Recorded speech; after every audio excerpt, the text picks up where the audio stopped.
Moving on. Prakasam barrage దగ్గర చిక్కుకున్న పడవను కదిలించింది రెస్క్యూ టీం. అందుకు సంబంధించిన బ్రేకింగ్ న్యూస్ ఇది. సో అండర్ రెస్క్యూ ఆపరేషన్లో పురోగతి కనిపించింది. బరాజ్ దగ్గర రెస్క్యూ ఆపరేషన్ కొనసాగుతోంది. లోకల్ బోట్ల సాయంతో చిక్కుకున్న బోట్లను కదిలిస్తున్నారు అధికారులు. దీంతో కాకినాడ అబ్బులు టీం రంగంలోకి దిగి 7 పడవల సాయంతో బోట్లను లాగే ప్రయత్నం చేస్తున్నారు.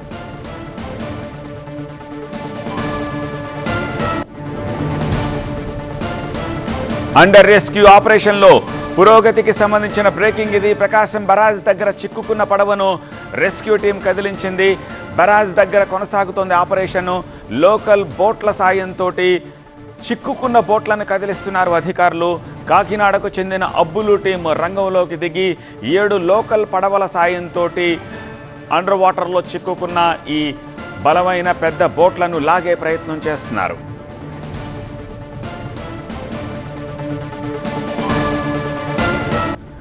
ప్రకాశం బరాజ్ దగ్గర బోట్ల తొలగింపు ప్రక్రియ అధికారులకు ఒక ఛాలెంజ్ విసురుతోంది. 4వ రోజు గడుస్తున్నా సరే బోట్ల తొలగింపు పనులు పెద్దగా ముందుకు వెళ్ళట్లేదు. Plan A and plan B fail అయిపోయాయి. ఇప్పుడు ప్లాన్ సి తోటి ముందుకు వెళ్తున్నారు. ఈ బోట్ల తొలగింపు పనులు ఎందుకింత ఆలస్యం అవుతున్నాయి, ఎందుకింత కష్టతరంగా మారాయి? ఇప్పుడు ప్లాన్ సిలో భాగంగా కాకినాడ అబ్బులు టీం రంగంలోకి దిగింది. అబ్బులు చెప్పిన దాని ప్రకారం 7 భారీ పడవలను రంగంలోకి దించారు అధికారులు. మునిగిపోయిన బోట్లకు ఐరన్ రోపులు, తాళ్లు కట్టి వాటిని ఈ 7 పడవలకు కట్టి వాటిని లాక్కుంటూ ఒడ్డుకు చేర్చేందుకు శతవిధాలా ప్రయత్నిస్తున్నారు. వాళ్ళ పనుల్లో స్వల్ప పురోగతి కనిపించింది. ఓ బోటును కొద్ది దూరం కదిలించగలిగారు అధికారులు.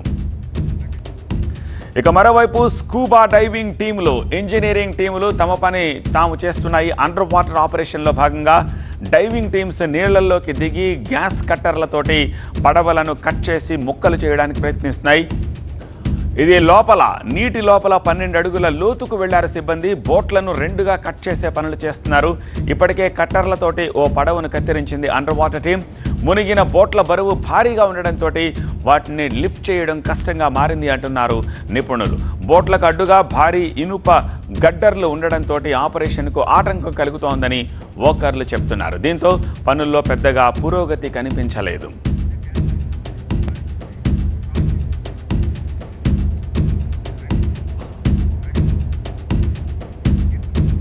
చూస్తున్నారుగా, పైకి 2 బోట్లు మాత్రమే కనిపిస్తున్నాయి, కానీ మొత్తం 3 బోట్లు ఉన్నాయి. సో మరో బోటు నీళ్ల లోపల ఉంది, మునిగిపోయి ఉంది. ఈ 2 బోట్లు దానికి చిక్కుకుని ఉన్నాయి. సో దీంతో కష్టతరంగా మారింది ఈ బోట్ల తొలగింపు ప్రక్రియ అనేది. అంతకుముందు ప్లాన్ ఏలో భాగంగా 50 టన్నుల బరువు లేపే సామర్థ్యం ఉన్న 2 భారీ క్రేన్ల సాయంతో లిఫ్ట్ చేసే ప్రయత్నం చేశారు. పైకి 2 బోట్లు మాత్రమే కనిపిస్తున్నాయి, కానీ మొత్తం 3 బోట్లు ఉన్నాయి. సో మరో బోటు నీళ్లలో మునిగిపోయి ఉంది. 2 బోట్లు దానికి చిక్కుకుని ఉన్నాయి. దీంతో కష్టతరంగా మారింది ఈ బోట్ల తొలగింపు ప్రక్రియ. ఇంతకుముందు చెప్పాను కదా, 50 టన్నుల బరువు లేపే సామర్థ్యం ఉన్న 2 భారీ క్రేన్లతో వాటిని కలిపి లిఫ్ట్ చేయాలని చెప్పి చూసినా సరే ఆ బోట్లలో కదలికలేదు. దీంతో ప్లాన్ ఏ కాస్త ఫెయిల్ అయ్యింది. ఆ తర్వాత ప్లాన్ బిలో భాగంగా ఎయిర్ బెలూన్స్ని రంగంలోకి దించారు. ప్లాన్ బిలో ఎయిర్ బెలూన్స్ని రంగంలోకి దించారు. మునిగిన బోట్ల బరువు అత్యంత భారీగా ఉండడం వల్ల వాటర్ లెవెల్ తగ్గిపోవడంతో ప్లాన్ బి కూడా ఫెయిల్ అయిపోయింది. ఈ ప్లాన్ బి ఏంటంటే ఈ బోట్ల కిందకి ఎయిర్ బెలూన్ని పంపించి అందులో ఎయిర్ ఫిల్ చేస్తే బోట్ పైకి వస్తుందని అనుకున్నారు. కానీ ఆ ఎయిర్ బెలూన్ల ఎయిర్ లిఫ్ట్ చేసేంత తక్కువ బరువులో ఆ బోట్లు లేవు, చాలా ఎక్కువ ఉండడం కారణంగా అది కూడా ఫెయిల్ అయ్యింది. అసలు ఈ బోట్ల తొలగింపు ప్రక్రియ అధికారులకు ఎందుకు ఛాలెంజ్గా మారింది, ఆ డీటెయిల్స్ కూడా ఒకసారి చూద్దాము. ఒక్కొక్క బోటు 60 నుంచి 65 టన్నుల బరువు ఉంది. సో వెయిట్ అనేది ఒక ప్రధానమైన సమస్యగా మారుతోంది. మొత్తం 3 బోట్లు ఒకదానికొకటి చిక్కుకున్నాయి. ఈ బోట్లను చాలా దృఢంగా నిర్మించారు. ఒక్కొక్క బోట్లో 3 లేయర్స్ ఉన్నాయి. ఒక్కొక్క లేయర్లో 10 అంగుళాల మంద ఉండే ఐరన్ ప్లేట్ కూడా అందులో ఉంది. So that is the reason ఆ బోట్ని కదపడం చాలా కష్టమైపోతోంది. సో ఈ పనుల్ని పర్యవేక్షిస్తున్న మంత్రి నిమ్మల రామానాయుడు ఏమంటున్నారో ఒకసారి చూద్దాం.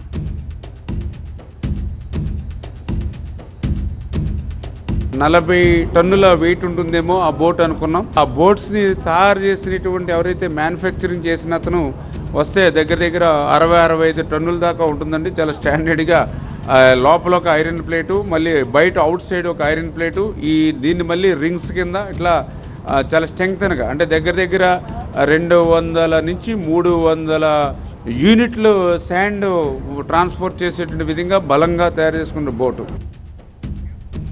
సో మంత్రి గారు కూడా అదే చెప్తున్నారు. బోట్లను చాలా దృఢంగా నిర్మించడము, 3 బోట్లలో ఒకదాన్ని ఒకటి చిక్కుకుపోవడము, ఆ 3 బరువు కలిపితే దాదాపు 200 టన్నులు ఉండడం, ఇవన్నీ ఈ ఆపరేషన్ కూడా అడుగడుగున ఇబ్బందులు సృష్టిస్తూనే ఉన్నాయని చెప్పి మనకు అర్థమవుతోంది.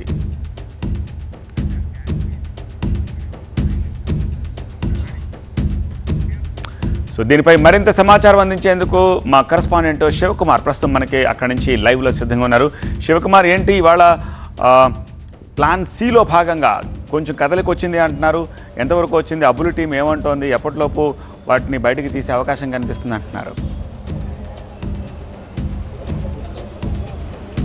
ప్రకాశం బ్యారేజ్ వద్ద చిక్కుకున్నటువంటి పడవలను తీసేందుకైతే అధికారులు ముమ్మరంగా ఇక్కడ చర్యలు చేపడుతూ ఉన్నటువంటి పరిస్థితి. ప్రస్తుతం ప్రకాశం బ్యారేజ్ వద్ద ఇంకా రెస్క్యూ ఆపరేషన్ కొనసాగుతూ ఉంది. ప్రధానంగా 3 అంశాలు చెప్పుకోవాల్సినటువంటి అంశాలు ఉన్నాయి. ఈ బోట్లు తొలగింపు విషయంలో డ్యామేజ్ అనేది ఎక్కడా కూడా, ఈ బ్యారేజ్ అనేది డ్యామేజ్ కాకుండా ఉండేందుకు ఈ యొక్క రెస్క్యూ ఆపరేషన్ చాలా జాగ్రత్తగా చేయాల్సి వస్తూ ఉంది. మరోవైపు ఈ యొక్క భారీ పడవలు ఏవైతే 3 పడవలు గేట్ల వద్ద చిక్కుకున్నాయో, ఈ భారీ పడవలు వెయిట్ కూడా 60 నుంచి 65 టన్నులు ఉన్న నేపథ్యంలో ఈ యొక్క పడవలను తీసేందుకు కూడా కొంత ఆటంకం ఏర్పడుతూ ఉంది. మరోవైపు ఎగువ నుంచి కూడా ఫ్లడ్ వస్తూ ఉంది.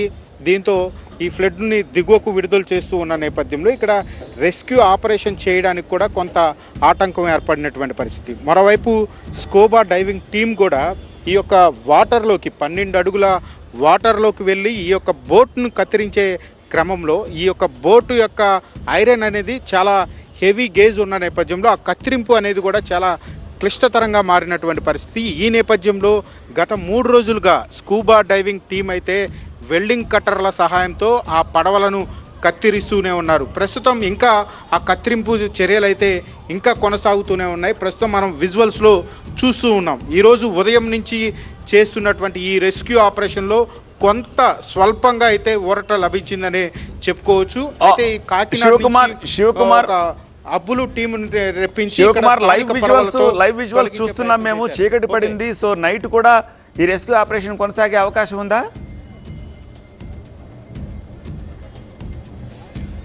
ప్రభుత్వం అయితే ఇక్కడ రెస్క్యూ ఆపరేషన్ను కంటిన్యూగా ఎక్కడైతే ఈ పడవలు చిక్కుకున్నాయో ఆ పడవలు చిక్కుకున్నటువంటి ప్రదేశంలో రెస్క్యూను కంటిన్యూ చేయాలని చేస్తూ ఉంది. అయితే ఇక్కడ ఉన్నటువంటి సిబ్బందికి, ఇంజనీరింగ్ సిబ్బంది, డైవింగ్ టీం సిబ్బందికి వారికి అవకాశం ఉన్నంత వరకు, అంటే డే లైట్ ఉన్నంత వరకు వారికి పనిలో ఎటువంటి ఆటంకం కలగనంత వరకు కూడా రాత్రి 8 అయినా 9 అయినా కానీ గత 3 రోజులుగా పనిచేస్తూ ఉన్నారు. వారికి ఇక ఇది సాధ్యం కాదు అనుకున్నప్పుడు మాత్రమే పైకి వస్తున్నటువంటి పరిస్థితి. ఈరోజు ఉదయం ఒక టాస్క్ పెట్టుకొని ఇక్కడ పని అయితే ప్రారంభించారు. ఎట్టి పరిస్థితుల్లో ఈరోజు సాయంత్రానికి ఒక పడవనైనా